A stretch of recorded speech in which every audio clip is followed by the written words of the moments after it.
What it is, what it is, what it is, YouTube, you know who it is. It's your boy, the Moose. Let's kick it. What would you do with a moose on the loose? Would you go to a party? Would you sing with him karaoke? Would you race him to a school? Would you stand with him at a wedding? Would you go to his corporate event? I ask you, what are you waiting for? Because he's already loose. Today, we are talking about Wham. And I got a treat for you today.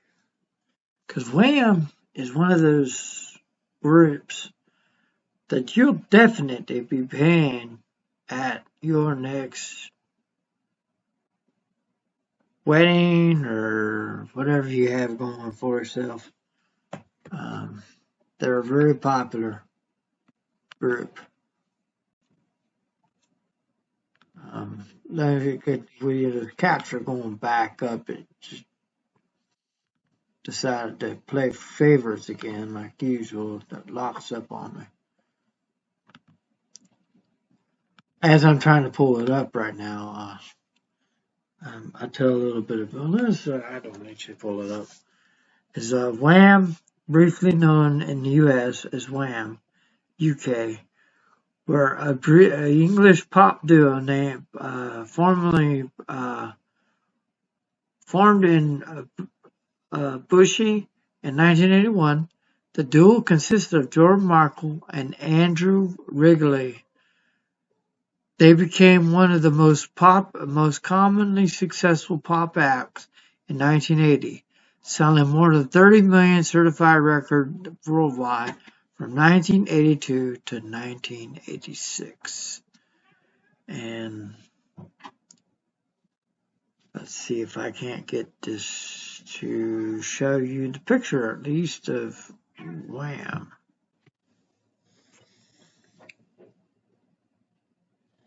So in 14th of May 1984, the UK's release, it was recorded in February, and it was released in the US in 1984 in August. Wake Me Up Before You Go Go.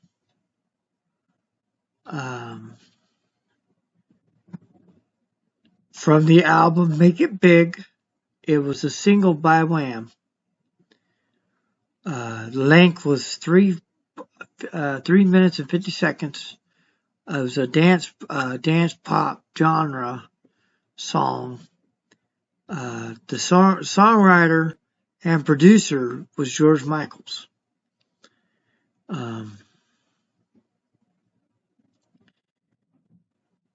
It basically was a side. What side was it? Side B was A Ray of Sunshine. So it was a side A. Side A. Usually side B's were like the other song, but usually they put like the most popular song on side A. So anyways, all right. So, and they invaded MTV in 1984.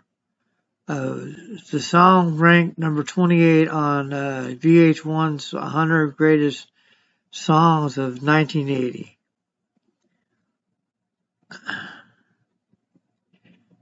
They had competition, and I wanted to talk about the competition. They had, at the time, they had the Culture Club with what's his name? Anyways, they had the Culture Club that they were coming against. Oh, I'm sorry. That was two other bands that they were colliding against. The Culture Club, and they were also colliding against Duran Duran. Around the same era is when all three of those bands came out. MTV at the time was dominating the box offices. VH1 came out too, around the same era. I think VH1 came out a little later.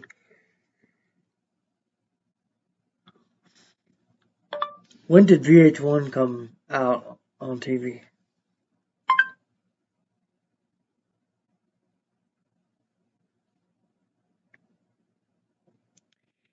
Oh, so January 1st, 1985. So, basically MTV had like 4 years.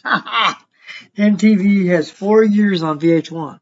But VH1 is like still doing videos. MTV isn't. Well, you had to like order the separate one to get the music. Now VH1, MTV does reality TV. But at the time, reality TV wasn't around.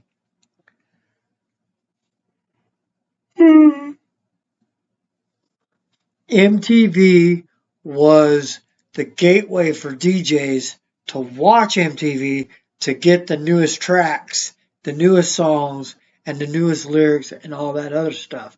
That was like, if it made it on MTV, a DJ was going to play it at a wedding.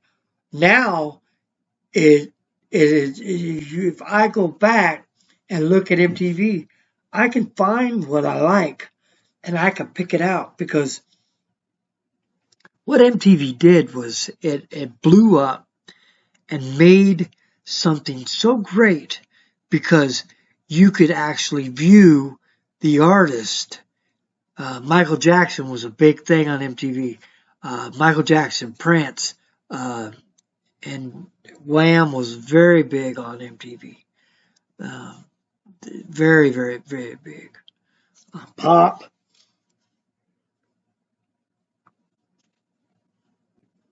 was very big until 1984 when the King of Rock came out. But that happened around the same time Wham came out. So it's just like, it's just like one of those things. A lot of people don't understand that when MTV started, there was no pop. I mean, there was no rap at all on MTV. None, nothing, zero, zilch, nada until Run DMC. Run DMC blew the market open. They opened the door for a new genre, a new era. Aerosmith, and when Run DMC and Aerosmith collabed and did their little Walk This Way, they opened the door to the sky's the limits. But we're talking about Wham. But I'm just sharing with you around that time. This is around that time, 1984. So 1984 was a big year for pop. Pop like exploded.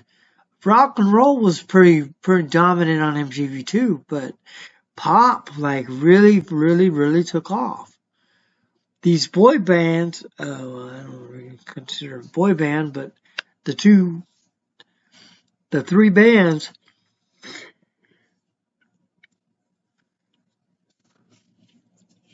considered it of a couple people here and there, but Duran Duran, and then you had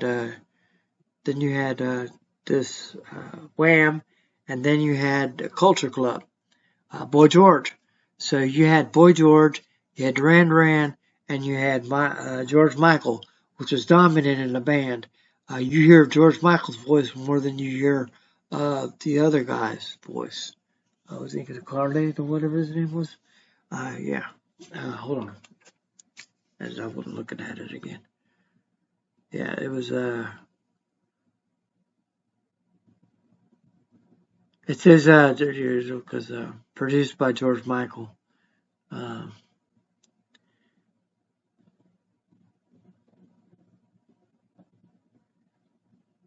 It's pretty much, yes, it was pretty much he was dominant over the whole thing. His buddy was in there, but